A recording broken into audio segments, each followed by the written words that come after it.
Hi friends, welcome to Amira channel. நீங்கள் இன்னும் சேனலை சப்ஸ்கிரைப் பண்ணலனா ப்ளீஸ் சப்ஸ்கிரைப் பண்ணிக்கோங்க. பக்கத்தில் இருக்க பெல் ஐக்கானை கிளிக் பண்ணிக்கோங்க. கூடவே ஆல் ஆப்ஷனும் கிளிக் பண்ணிக்கோங்க. அப்போ தான் நான் போடுற வீடியோஸ்க்கெல்லாம் உடனே நோட்டிஃபிகேஷன் வரும். இப்போ வாங்க வீடியோக்குள்ளே போகலாம். இன்றைக்கி நம்ம சேனலில் ஒரு இன்ட்ரெஸ்டிங்கான ரிவ்யூ தான் பார்க்க போகிறோம். ஆச்சி பிரியாணி கிட் எப்படி இருக்குன்னு பார்க்க போகிறோம். இன்றைக்கி நான் திண்டுக்கல் சீரக சம்பா ரைஸ் பிரியாணி கிட் எடுத்திருக்கேன்.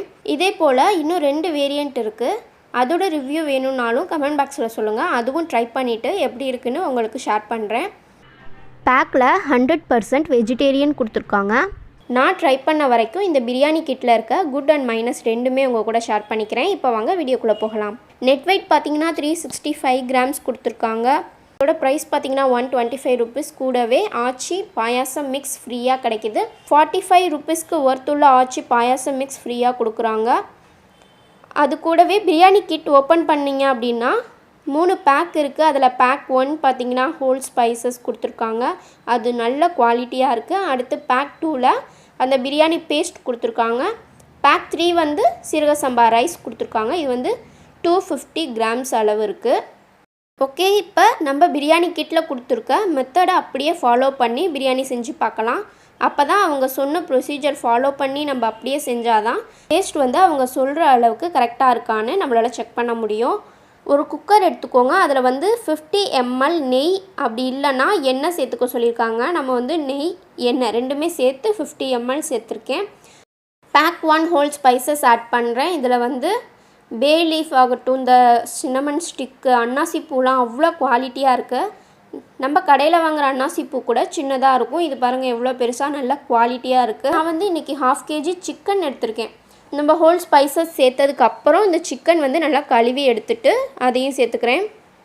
சிக்கன் தான் சேர்க்கணும்னு இல்லை, நம்ம வெஜிடபிள்ஸ் கூட சேர்த்துக்கலாம். வெஜ் பிரியாணி செய்கிறீங்கன்னா வெஜிடபிள்ஸ் சேர்த்துக்கோங்க, சேம் ப்ரொசீஜர். மட்டன் பிரியாணி செய்கிறீங்க அப்படின்னா மட்டன் வந்து முன்னாடியே பாயில் பண்ணி எடுத்துக்கோங்க. மற்றபடி இதே ப்ரொசீஜர் தான். சிக்கன் சேர்த்துட்டு 2 நிமிஷம் வதக்க சொல்லியிருக்காங்க. ஸோ 2 நிமிஷம் ஃப்ரை பண்ணிடலாம். ஓகே, 2 நிமிஷம் சிக்கன் வதங்கியாச்சு. நெக்ஸ்ட் வந்து பேக் 2 மசாலா பேஸ்ட்டு சேர்த்துக்கலாம். மசாலா பேஸ்ட் ஓப்பன் பண்ணும்போது எனக்கு பூண்டு ஊறுகாய் இருக்கும் இல்லையா, அந்த ஸ்மெல் வந்துச்சு. கொஞ்சம் டிஃப்ரெண்ட்டாக இருந்தது. என்ன பூண்டு ஊறுகாய் ஸ்மெல் வருதே அப்படின்னு தோணுச்சு. பிகாஸ் இதில் வந்து இஞ்சி பூண்டெல்லாம் சேர்த்துருப்பாங்க இல்லையா, ஸோ அதனால் கூட அந்த ஸ்மெல் வரும். இப்போ மசாலா சேர்த்துட்டு 5 மினிட்ஸ் ஃப்ரை பண்ண சொல்லியிருக்காங்க. ஸோ ஓகே, நம்ம 5 மினிட்ஸ் ஃப்ரை பண்ணிக்கலாம். ஓகே, இப்போ 5 நிமிஷம் வதக்கியாச்சு. நெக்ஸ்ட் வந்து ரைஸில் வந்து கிராம்பு சேர்த்துருக்காங்க. ஒரு 3 கிராம்பு வந்து இந்த பேக்கில் இருந்தது ரைஸோட. நான் வந்து ஜஸ்ட்டு வாஷ் பண்ணி அப்படியே எடுத்து வச்சுருக்கேன். ரைஸ் சேர்த்துட்டு கூடவே 400 ml தண்ணி சேர்த்துக்க சொல்லியிருக்காங்க. 400 ml கரெக்டாக மெஷர் பண்ணி சேர்த்துருக்கேன். இப்போ நல்லா மிக்ஸ் பண்ணிவிட்டு இந்த ஸ்டேஜில் உப்பு செக் பண்ண சொல்லியிருக்காங்க. உப்பு செக் பண்ணிவிட்டு நான் வந்து கொஞ்சம் உப்பு கம்மியாக இருக்க மாதிரி தோணுச்சு. ஸோ ஒரு 1/2 டீஸ்பூன் மட்டும் எக்ஸ்ட்ரா ஆட் பண்ணியிருக்கேன். மற்றபடி எதுவுமே நான் எக்ஸ்ட்ரா ஆட் பண்ணலை. இப்போ க்ளோஸ் பண்ணிவிட்டு 3 விசில் வச்சு எடுக்க சொல்லியிருக்காங்க. ஓகே, க்ளோஸ் பண்ணிடலாம். 3 விசில் வந்ததும் எப்படி இருக்குன்னு பார்க்கலாம்.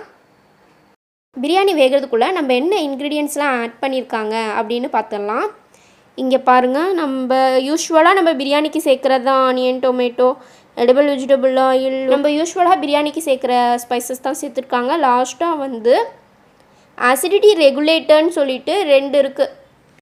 இந்த ஆசிடிட்டி ரெகுலேட்டர் இதை வந்து நான் கூகுளில் சர்ச் பண்ணி பார்க்கும்போது இது வந்து லைக் சிட்ரிக் ஆசிட், வினிகர் இது போல் தான் இருக்கும் அப்படின்னு சொல்லி போட்டிருந்தது. சரி, ஓகே. மற்றபடி எல்லாமே ஓகே. எல்லாமே நம்ம பிரியாணிக்கு சேர்க்குற இன்க்ரீடியன்ட் தான் இருக்குது. இது மட்டும்தான் எக்ஸ்ட்ரா ஆட் பண்ணியிருக்காங்க. பிகாஸ் வந்து நம்ம அந்த பேஸ்ட்டு கெட்டு போகாமல் இருக்கணும் இல்லையா, அதுக்காக. மற்றபடி எல்லாமே குவாலிட்டி வைஸ் எல்லாமே சூப்பராக இருக்குது. இப்போ வாங்க, பிரியாணி ரெடி ஆகிடுச்சு. 15 to 30 மினிட்ஸ் அப்படியே பிரியாணியை விட்டுட்டு அப்புறம் ஓப்பன் பண்ணி பார்க்குறேன். நான் ஓப்பன் பண்ணும்போது இப்படி தான் இருக்குது பிரியாணி. ஓகே, லைட்டாக மிக்ஸ் பண்ணிக்கலாம். ரைஸ் வந்து நல்லா தனித்தனியாக இருக்கணும்ல, அப்போ தான் பிரியாணிக்கு நல்லாயிருக்கும். அது மட்டும் கொஞ்சம் ஸ்டிக்கியான மாதிரி எனக்கு தோணுது. ரைஸ் மட்டும் லைட்டாக குழஞ்ச மாதிரி இருக்குது. மற்றபடி ஓவரால் வந்து சூப்பராக இருக்குது. டேஸ்ட் வந்து நல்லாவே இருக்குது. நம்ம ஹோட்டல்லாம் வாங்கி ரெஸ்டாரண்ட் ஹோட்டல்லாம் வாங்கி சாப்பிட்ற டேஸ்ட் கிடைக்கிது. நம்ம வீட்டில் செய்கிற டேஸ்ட் இல்லை, இது வந்து ஹோட்டலில் சாப்பிட்ற டேஸ்ட் கிடைக்கிது. சிக்கன் பாருங்கள் சூப்பராக வெந்திருக்கு. அப்படியே பீஸெல்லாம் தனியாக கலண்டு வந்துடுச்சு, அந்தளவுக்கு வெந்திருக்கு. மற்றபடி எல்லாமே சூப்பர். இது வந்து அடிக்கடி நீங்கள் செஞ்சு சாப்பிட்றது ஹெல்தி கிடையாது. பேச்சுலர்ஸ்க்கு இந்த ஆச்சி பிரியாணி கிட் வந்து ஒரு சூப்பரான ப்ராடக்ட் அப்படின்னே நான் சொல்லுவேன். பிகாஸ் வந்து பிரியாணி செய்ய தெரியாதவங்க கூட இந்த கிட் இருந்தால் ஈஸியாக செஞ்சிடலாம்.